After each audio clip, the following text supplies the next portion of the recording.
T'approches lentement, tu tends la main, t'es sûr de toi, et là... Pourquoi les mouches sont impossibles à attraper à la main?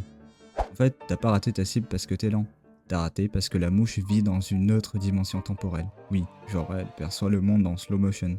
Un peu comme si t'étais dans Matrix. Tu vois, nous les humains, on perçoit environ 60 images par seconde avec nos yeux. C'est ce que l'on appelle le taux de fusion critique. Au-delà de ça, tout paraît fluide.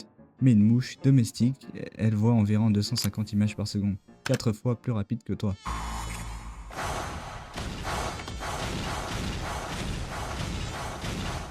Donc, quand tu lèves la main pour l'écraser, elle voit ça comme une grosse main molle au ralenti, qui se lève pendant 100 ans. Elle a le temps de boire un café, mettre ses lunettes et s'envoler pépère.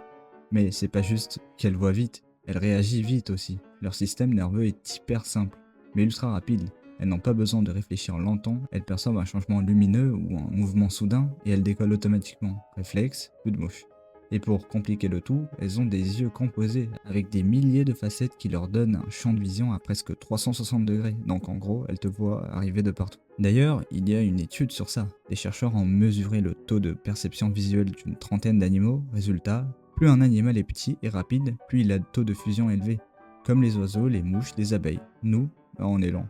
Donc la vérité, c'est pas que t'es nul, c'est juste que t'es pas équipé pour choper une mouche. Petite astuce, frappe pas là où elle est, frappe là où elle va. Parce qu'au moment où tu bouges, elle décolle vers l'arrière. Donc tape derrière elle, et doucement, d'un coup sec. Mais bon, bonne chance. Et sinon, laisse-la vivre, c'est une mouche, elle a vu le monde au ralenti. Elle mérite sa paix. Disclaimer, cette vidéo est une vulgarisation. Certains éléments sont simplifiés pour que ça soit plus clair, plus fun, et pas une thèse de neurobiologie. Si tu veux creuser le sujet à fond, je t'ai mis des sources en description. Allez, ciao.